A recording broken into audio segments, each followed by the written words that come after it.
first positive, of course, for quitting your job is that it gives you time.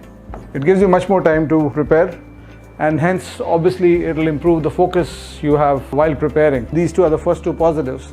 And by NLT, what I mean is if you're taking CAT, you're not really looking at your job as a lifetime employment. It's anyway not a long-term option for you. That's what NLT stands for. Hence, you are anyway going to quit that job in a year's time once you get through the IIMs or whichever B school you're looking at.